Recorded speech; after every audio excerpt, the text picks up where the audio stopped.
I think the change has occurred with Operation Sindoor. They will think twice about planning and conducting such large-scale attacks. Nobody wants to get into a war, but that doesn't mean that in dealing with Pakistan, we completely rule out the use of military force. Army maintained that there was no infiltration, but suddenly last year onwards, they said that 150 have crossed over from Pakistan. And I think it was a very deliberate decision by Pakistan to try and push in a maximum number of terrorists.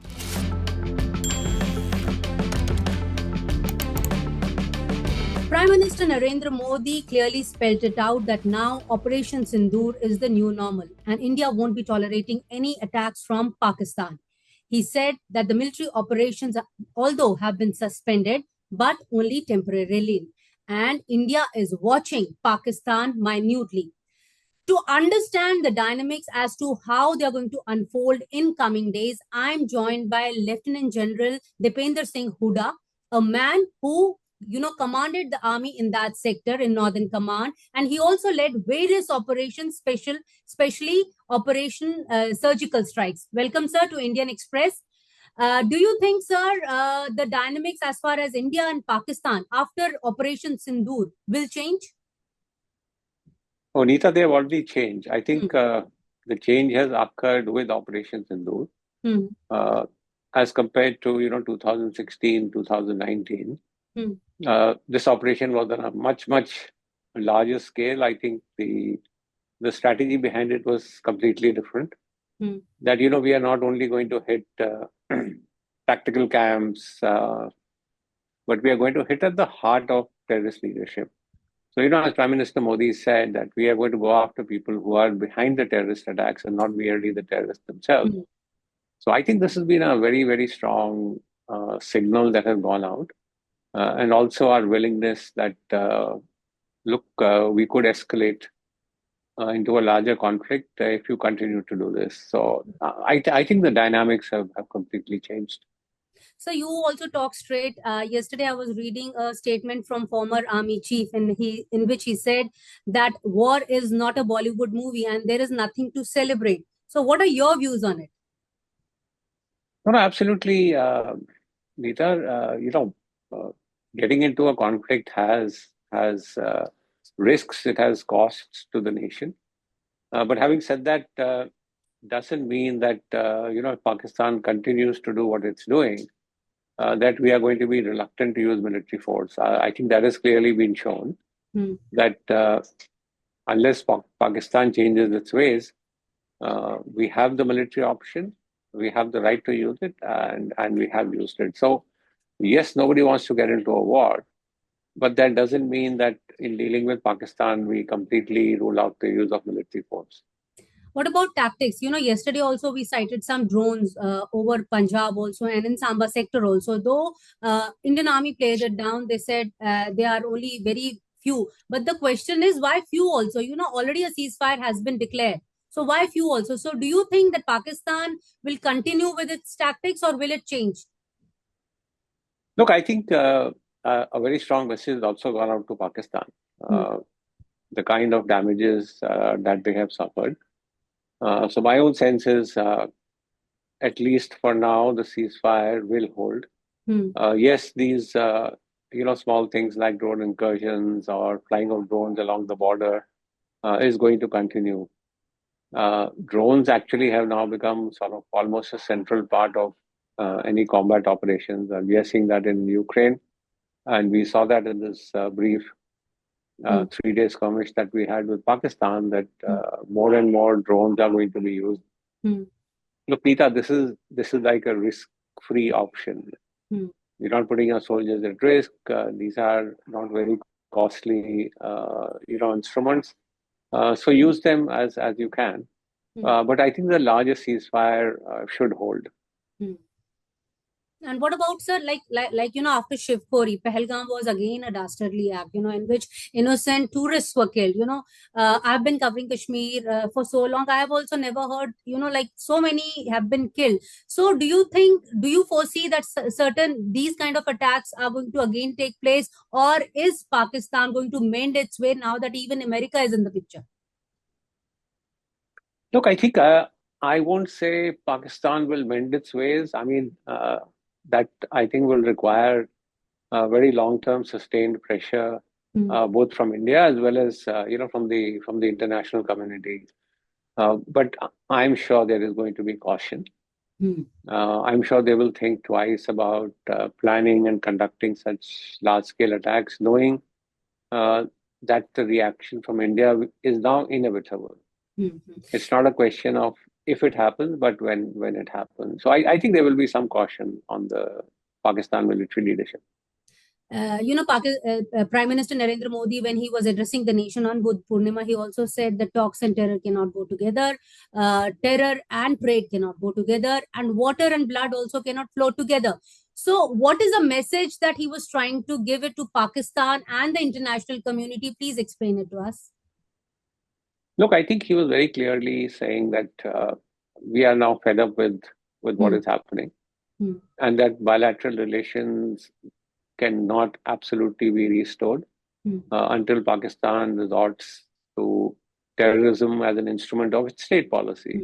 And I think very clearly, apart from military steps that could be taken, he's also signaling, and I think, holding the Indus Water Treaty in abeyance has been an extremely, extremely strong step again from India's side. And in the long term, it is going to put enormous pressure on Pakistan to curb some of its support to terror activities because they are completely dependent on water from these rivers. Sir, you know Valley like back of your hand. Please explain to us the dynamics of Pir Panjal. You know how from north to south terror shifted, then again came back. You know how this Pir Panjal mountains is the key as far as these movement of the terrorists is concerned, and why our security forces have been unable to detect where these perpetrators are as far as this Baisaran attack was concerned. Look, Neeta, so Pir Panjal range is the dividing line between Kashmir and Jammu regions. Kashmir, as you know, is more than 90% has a demography that is the Muslim population. While south of Pir Panjal, the Jammu region is a mixed region comprising both Hindus and Muslims, with Muslims mostly residing in the upper reaches around the Pir Panjal, which is the largely the Gujar Bakarwal community. Traditionally, there was a time when Jammu region was as troubled as Kashmir. But I think slowly, and it's largely because the local communities, even the local Muslim communities, turned against terrorism. That along with the army, we had great success in eradicating almost terrorism from Jammu, which is why we say, without local support, terrorism difficult to survive. And in the Kashmir region, there were greater support, more overground workers, and therefore you found in the last few years, Kashmir was an area that was troubled by violence. I think starting a couple of years back, Pakistan increased its infiltration into the Jammu region. And so we started, seeing more terror attacks. You mentioned Shivkhori. We saw attacks in the Kathua region, Riyasi, Poonch, Rajouri. I think it was also to do with the fact that there was some thinning out of troops from this area, which had gone to Ladakh. When China did what they did on the line of actual control. But I think now things are getting better. Why was the Pahalgam attack and terrorists not detected? They will look for soft targets. They had planned and recceed. So if not Pahalgam, and if Pahalgam was fully secured and protected, they could have probably looked for another target. They seemed quite clear that they wanted to attack the tourists, again, something that had not been seen in the past. There have been, as the government itself has admitted, there have been some security lapses. Presence should have been there. Unfortunate that this incident happened. So when you say about presence, there was this one set of officers or one set of establishment which did not want to open the entire valley for tourists. But when you speak to them, they say it is a political call to open up certain meadows, which also includes Bayasaran also, Kazigund also, Dudpatri also. So these meadows were open to tourists because they said now it's normalcy. But again, we saw that things were not as normal as they looked. So do you think that it was a wise decision taken politically to open up these meadows and now after this attack to shut them back again? So yeah, this is a this is a dilemma, honestly, uh, because we were comparing normalcy also to the number of tourist arrivals, and really, areas, traditional areas like Srinagar were actually facing enormous pressure. And you've been to Kashmir. Kashmir has such beautiful places, and so there was a sense that look, things are getting better. Violence has reduced, and it had reduced. I mean, it's not as if it hadn't reduced. And so, therefore, the government opened up these areas. Now, my own personal feeling is, shutting them down is counterproductive. What you need to do is look at providing sort of security. We always thought tourists were safe, so really the focus of security forces was not there. Some areas sure can be shut down. I mean, which are very remote, etc. But otherwise, if you want to project that things are fine, we should actually encourage more and more people to come there and see everything. It's fine. I'm honestly, one Baisaran act is not going to suddenly inflame violence in the valley. It's not as if suddenly now you'll find terrorists running around everywhere. So the kind of signaling that goes on sometimes, could also play into the terrorist propaganda that look, things are not fine in the valley. So we need to see how to counter that. As far as the government is concerned, they always say that they always bank on inputs from either its army or the security forces. In last 2 years, we saw that army maintained that there was no infiltration. In fact, they gave a written reply in the parliament also that there was no infiltration. But suddenly, last year onwards, they said that 150 have crossed over from Pakistan. So how did the figure bulge up so suddenly? So clearly, Neeta, this is an attempt by Pakistan. Seeing that the Jammu region was quiet, seeing that there had been some thinning out from there. If you recall, a couple of years back, the government itself was saying that we will replace the army in the Jammu region with CRPF. Yeah, so there was a sense that look, everything is fine. There was a lot of security force presence and pressure in the Kashmir Valley. And I think it was a very deliberate decision by Pakistan to try and push in maximum number of terrorists, try and stoke up violence to whatever extent is feasible.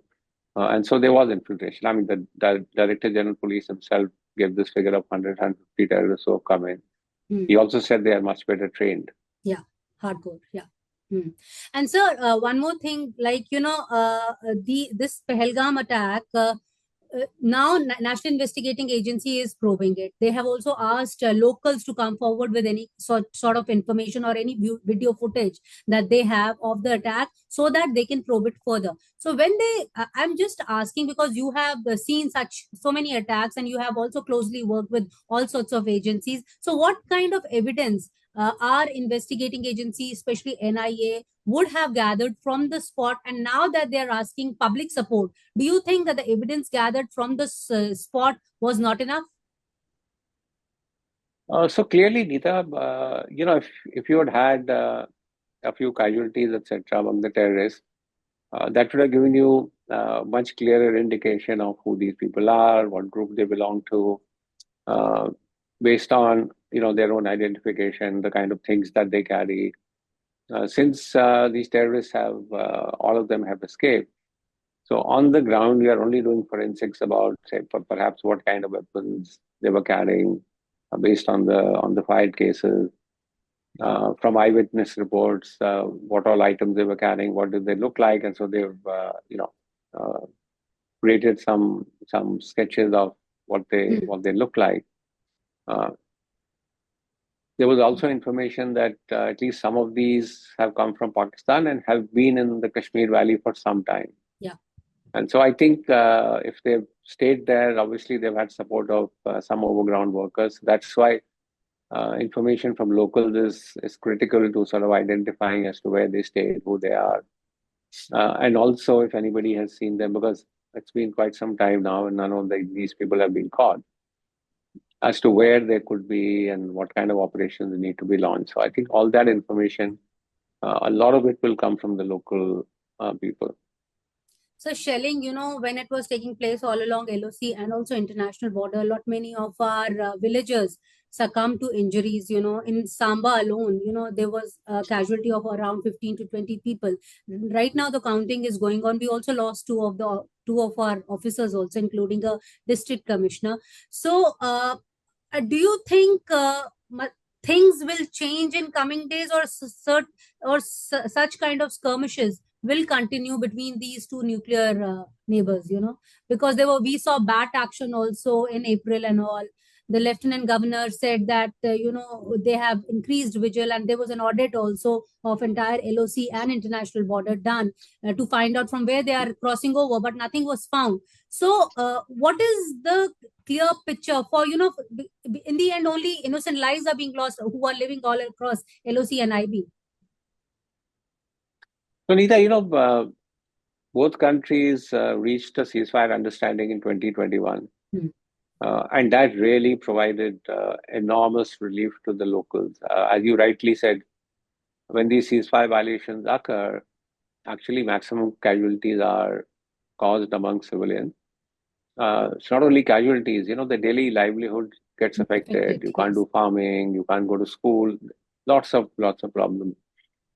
That ceasefire understanding of 2021 lasted till this dastardly terror attack in Pahalgam. I think the unfortunate reality is that any understanding on the border is also dependent on the state of relations between India and Pakistan. So if the ties are tense, if you have these you can't expect that attacks are being launched on airfields, drones are coming across, and that this ceasefire will hold. I just hope now that both sides have come to some understanding that this ceasefire keeps going. But again, as I said, it's dependent on if you see infiltration, if some incident happens, you'll see it breaking down. With unfortunate results for the civil population, as we have seen what happened in Punch, for example. Terrible casualties have happened. So I just hope it holds, Neeta, but a lot depends on Pakistan's behavior. Sir, you have spoken a lot about fixing the accountability. We saw during Pulwama also no accountability was fixed. Even this time also in Pahalgam, few of the lower staff in police establishment, which included an SHO, was shifted out.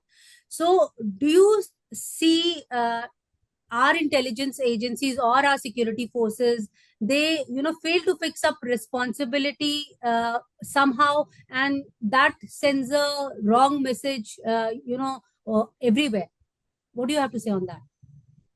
So Neeta, I agree with you. I think every incident must be analyzed properly. We must find faults where they exist. Because if we don't find them and we sort of try and whitewash the whole thing, then we are not learning the right lesson, which could help us in the future. So it's important that we seriously look at all these cases, see where lapses have occurred, see who's responsible, try and fix accountability, responsibility. This would only help us in the future. And so last question, because you were also there is some kind of politics always going on as far as unified command is concerned. Right now, the dynamics are being played out between the Lieutenant Governor and the sitting Chief Minister of Jammu and Kashmir, Mr. Omar Abdullah. What do you have to say? Shouldn't the CM also be part of the UHQ, keeping aside that it's a UT? Because the local sentiment is obviously along with the CM. Yeah, so Neeta, the earlier system of unified headquarters was that the chief minister would lead it, and it was not merely a military, sort of aspect, but the unified headquarters looks at a holistic view of what we should do to improve the situation, for example, in Jammu and Kashmir.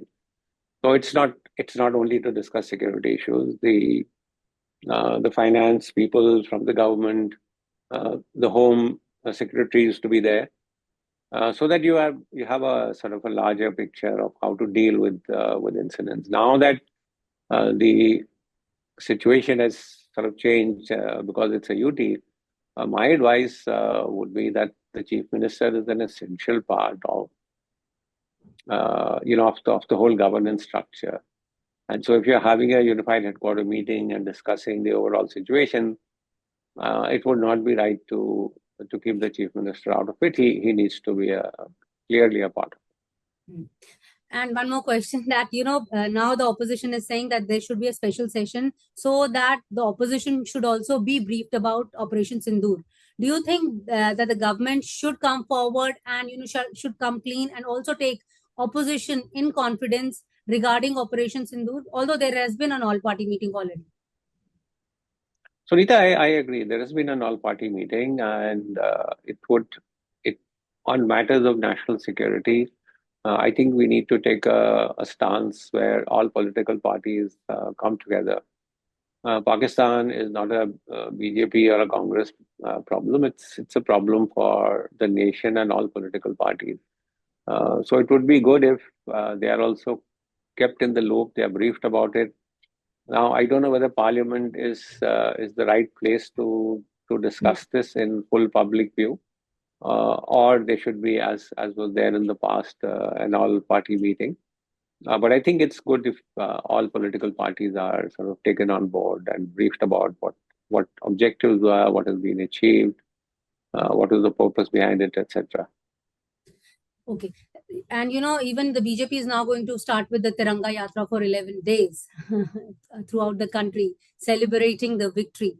We hope that they also, while they are doing all these celebrations, they keep in mind the, people who have lost their lives. They also keep in mind how the grid needs to be strengthened. They also keep in mind to take the opposition along. Thank you, sir, for speaking to Indian Express. Thank you.